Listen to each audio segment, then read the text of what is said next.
Vamos abrir nossas Bíblias no Evangelho de Lucas, capítulo 9, e nós vamos ler a partir do versículo 57. Lucas 9, de 57 em diante. Lucas 9, de 57 em diante. Vamos ficar todos de pé em reverência à palavra de Deus. Eu vou ler a minha versão, como estamos habituados a fazer, os irmãos da congregação, e acompanhem a leitura silenciosa para as pessoas bíblicas. E assim nós evitamos o choque das versões e todos compartilhamos da clareza do texto. Diz assim o texto sagrado: indo eles caminho afora, alguém disse a Jesus: seguir-te-ei para onde quer que fores. Mas Jesus lhe respondeu: as raposas têm seus covis, e as aves do céu ninhos, mas o Filho do Homem não tem onde reclinar a cabeça. A outro disse Jesus: segue-me. Ele, porém, respondeu: permite-me ir primeiro sepultar meu Pai. Mas Jesus insistiu: deixa aos mortos o sepultar os seus mortos. Tu, porém, vai e prega o reino de Deus.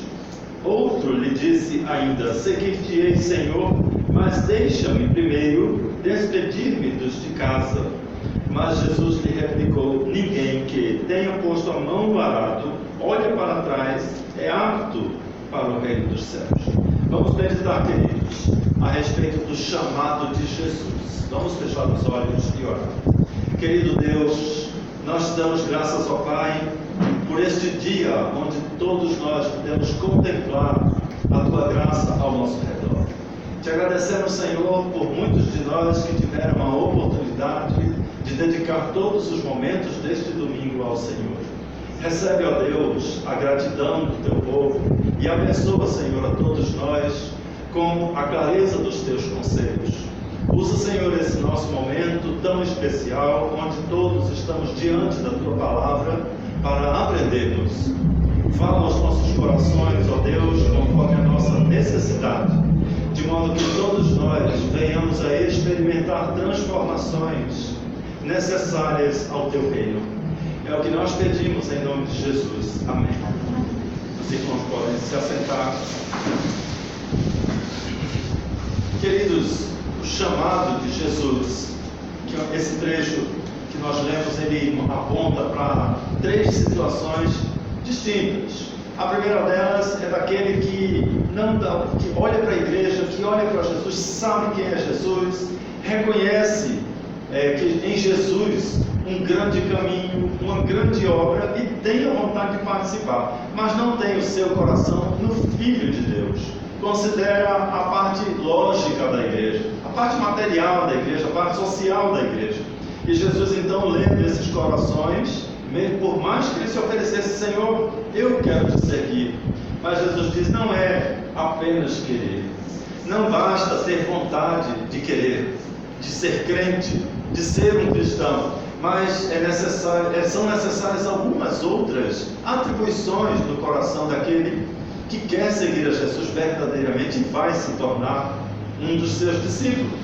Também temos uma outra situação lá embaixo, onde Jesus faz o seu chamado e o ouvinte diz: eu vou, mas antes deixa eu primeiro resolver isso, fazer aquilo. Mas quando tem esse mais, é uma ressalva, um porém, já desqualifica o obreiro, já quebra o ar do coração de quem realmente já foi sensibilizado pelo Espírito Santo como um servo.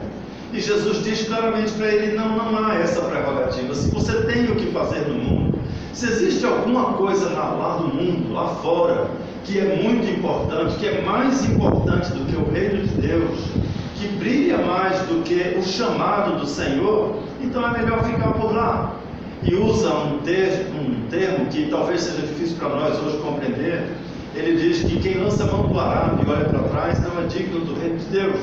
E a gente fica imaginando: por que será isso? É claro que o arado naquela época não era puxado por um trator, irmão, é diferente. Era puxado por animal, era uma coisa que não tinha equilíbrio, tinha um pé só no chão. E se você te desconcentrasse, qualquer coisinha perdia a linha. Então quem estava operando o arado ficar com os olhares o olhar fixo no que estava fazendo, não podia de jeito nenhum desviar a atenção. E onde Jesus usa um exemplo para aqueles homens daquela época que estavam acostumados com aquela ferramenta e sabiam muito bem que algumas pessoas somente qualificadas é que podiam manobrar no arado. Olhar para trás para ver como é que estava acontecendo, olhar para o passado era uma coisa que desqualificava o obreiro. E ele associa isso àquele que aceita o seu chamado, que olha somente para frente, que não tem ligações com o passado, não tem nada que o prenda em seu coração, em sua mente, em sua vida secular, mas tem o olhar destinado exclusivamente aos caminhos do Senhor. E nos versículos centrais nós encontramos as características e as situações onde nós podemos ler o chamado real de Jesus para aqueles que realmente foram sensibilizados pelo Espírito Santo. No versículo 59, o versículo começa mostrando o seguinte: a outro disse Jesus, segue-me. Aqui, queridos, nós encontramos o primeiro elemento real do chamado. É Jesus quem chama os seus. É Jesus quem escolhe os chamados. Não existe uma voluntariedade. Não existe uma vontade própria. Eu até estava comentando com os jovens que se eu fosse fazer na obra o que eu queria, eu não seria um pregador. Nunca me passou pela cabeça que eu seria um pregador. Mas eu queria ser um guitarrista, né, Aleph? Eu queria ser outro, eu gosto de música, eu queria trabalhar com música. Mas não cabe a nós decidir ou escolher. O Senhor escolhe os seus chamados e Ele faz o chamado conforme a necessidade da obra e a predisposição do coração. O chamado do Senhor, irmãos, ao longo do tempo mudou de formato. No Velho Testamento, antigamente, o Senhor enviava o seu anjo. Nós encontramos muitas passagens bíblicas que falam: então o anjo do Senhor apareceu. Foi como foi chamado Abraão, Moisés lá na sarça ardente, muitos dos profetas foram chamados assim de uma forma especial, audivelmente, tiveram um contato com a teofania, uma manifestação perceptível de Deus por causa da dificuldade. Não tinham a graça como nós temos hoje, era diferente.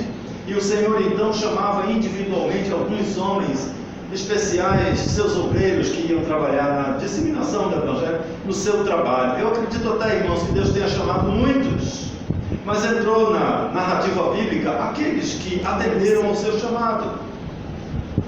Imagina até quantas pessoas Deus nos chamou concomitantemente a Abraão, mas Abraão disse sim, e abandonou tudo que ele tinha e foi para uma terra que ele não conhecia, não sabia onde era. Provavelmente o chamado do Senhor tem sempre essas características, tinha naquela época para muitos, mas Abraão confiou na voz do anjo que falava com ele e atendeu ao chamado. Aí durante o ministério de Jesus nós encontramos uma outra configuração, talvez seja a mais prazerosa. Era o próprio Jesus que chegava diante dos seus escolhidos e dizia: venha, siga-me, largue as redes de pesca e eu te farei pescador de homens. Disse para Pedro pessoalmente. Eu imagino a emoção no coração daqueles que olhavam para Jesus, que sabiam quem era Jesus e ouviram o próprio Jesus dizer: você é um dos meus escolhidos. Então é claro que aqueles que receberam o chamado de Jesus, prontamente em seus corações se alegravam, se empolgavam, se animavam. Mas neste versículo nós encontramos uma reação assim surpreendente daquele chamado. Ele disse: espere um pouco, Senhor, eu preciso primeiro sepultar os meus pais. Esse sepultar os pais significa: eu tenho algumas obrigações sociais, eu tenho algumas coisas por fazer, eu tenho interesses pessoais que são interessantes para a minha família, para mim, e eu não posso ir agora. Houve uma resposta fugidia. E se nós observarmos, quase todos os chamados que a Bíblia relata tiveram uma resposta fugidia. Moisés disse: eu não posso seguir o Senhor porque eu sou ruim de falar. Eu tenho a voz, como é que fala o texto? Eu tenho a voz presa, pesado de língua. Eu nem sei direito o que significa isso, mas talvez ele tivesse dificuldade para falar, talvez fosse tímido, não gostasse de falar em público. Ele tinha dificuldades e a sua resposta foi fugidia. Temos também Isaías disse: Senhor, meus lábios são impuros, eu não posso pregar. Uma resposta fugidia. Jeremias também disse: Senhor, eu sou só uma criança, eu sou muito jovem, jovem não pode ser um pastor, jovem não pode ser um profeta. Também uma resposta evasiva. E quase todos nós, diante do chamado do Senhor, temos uma boa resposta evasiva. Temos uma boa resposta para nos desviarmos daquele chamado, do peso daquela voz que incomoda nossos corações. Eu mesmo fugi por tanto tempo, mas graças a Deus, Deus colocou homens, pregadores ao longo da minha vida que me fizeram enxergar, me fizeram aceitar o chamado do Senhor. Mas o tempo passou, aquele ministério de Jesus passou, e hoje ele chama de uma forma diferente. A configuração mudou, não temos mais Jesus aqui pessoalmente conosco, andando aqui em Balsas e chamando você e eu, não. Jesus foi para preparar os nossos lugares, mas ele nos deixou o Santo Espírito, que é quem sensibiliza nossos corações, nos prepara para compreendermos a sua mensagem, e através da sua mensagem nós compreendemos, recebemos o seu chamado. Lá os discípulos de Emaús, fica no último capítulo de Lucas, lá no finzinho, eles comentaram um com o outro assim: será que não nos ardia o coração quando ele nos falava? Ou seja, depois que Jesus se foi, depois que ele não está mais aqui, depois da cruz, o chamado acontece dentro do coração, um ardor no coração. Não é mais ouvindo vozes, não é mais com o anjo do Senhor, não é mais o próprio Jesus falando aqui em carne e osso com a gente, mas é falando aos nossos corações através da mensagem do Senhor. E as nossas respostas fugidias, elas precisam ser tomadas, porque todos nós temos o ímpeto de dizer: eu acho que não é comigo, não sou assim, eu não me enquadro nisso. O pastor que me acompanhou nos primeiros passos, ele me deu uma dica muito importante para o chamado. Ele disse: tão somente não resista, tão somente não se esforce contra, não seja contra, porque o Senhor é quem vai fazer fluir. Aí nós vemos no versículo seguinte, no 60, o segundo elemento do chamado para o ministério, o chamado de Jesus, que talvez, queridos, seja o elemento mais emocionante de um chamado do Senhor. O texto diz: mas Jesus insistiu. Jesus não desiste dos seus escolhidos. Pode até demorar, a nossa resposta fugidia pode até ser consistente, mas o Senhor nos conhece e Ele sabe quem podemos ser. Jesus não nos escolhe pelo que fazemos, pelo que somos, mas pelo que podemos vir a ser. Que Ele conhece a estrutura de nossos corações, sabe quem somos, e é por isso que Ele insiste. E depois então da obra feita no coração, daquele chamado, nós vemos como é que acontecem as coisas. O texto nos mostra que Jesus olhou para ele e disse: tu, porém, vai e prega o reino de Deus. Prega o reino de Deus significa que Jesus olhou para o seu chamado e disse o que fazer. Ninguém é chamado para ver o que é que pode fazer, para descobrir como vai ser o ministério. Não, somos chamados por algo específico. E o Senhor sabe para que você e eu somos chamados. E nós vemos aqui no texto que o Senhor capacita os seus chamados. É claro que se Jesus olhou para ele e disse: vai, ele já estava pronto, ele aceitou o chamado de Jesus. E a partir daí então o Senhor cuida dos seus chamados, dirige os seus passos, mostra o que fazer, como fazer, capacita cada um dos seus obreiros. O pastor, eu citava, o pastor que me conduziu nos primeiros passos, e eu questionava com ele: mas pastor Enoque, ele não está mais conosco, já foi para o céu. Eu dizia: mas pastor, eu sou tímido. Aí ele disse: isso não é problema seu, isso é problema do Senhor. Se Ele lhe chamou, Ele sabe do seu problema, Ele sabe qual é a solução da sua vida, Ele sabe o que é que você tem que fazer numa igreja. Você não sabe, Eu não sabia, nenhum chamado sabia. É por isso que as nossas primeiras respostas são evasivas.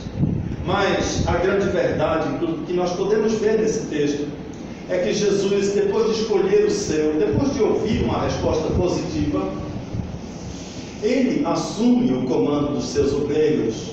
Ele assume a orientação daqueles que são chamados para servir na sua obra. Quando ele diz assim, vai e prega o Evangelho, ele estava falando com um futuro pregador. Qualquer que fosse a vocação do chamado, Jesus iria orientá-lo. Jesus orienta os nossos músicos. Aleph não aprendeu a tocar piano da noite para o dia, nem foi um milagre, foi uma ação do Senhor no seu coração, na sua mente. As meninas cantam porque estudam música, o Senhor tem qualificado, tem capacitado as nossas cantoras. O Senhor tem preparado todos os seus obreiros. Aqueles que não foram chamados são aqueles que erram, que atrapalham, que mudam o rumo das igrejas, como nós temos hoje num país de cristãos nominais, que executam cultos os mais diversos, com modelos estranhos ao entendimento bíblico, porque não fazem parte do chamado. São esse tipo que diz, Senhor, eu quero que você...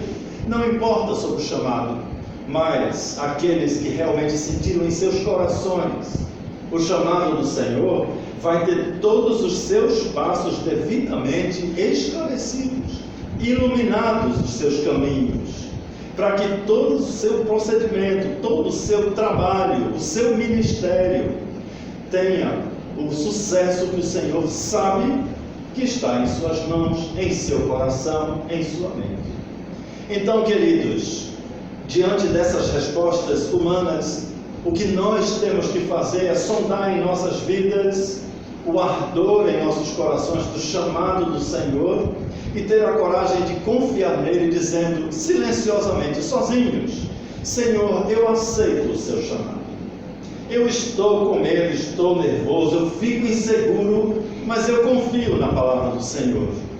E quero essa experiência na minha vida de seguir ao Senhor conforme o seu chamado. E essas respostas, queridos, nós entregamos ao Senhor em oração.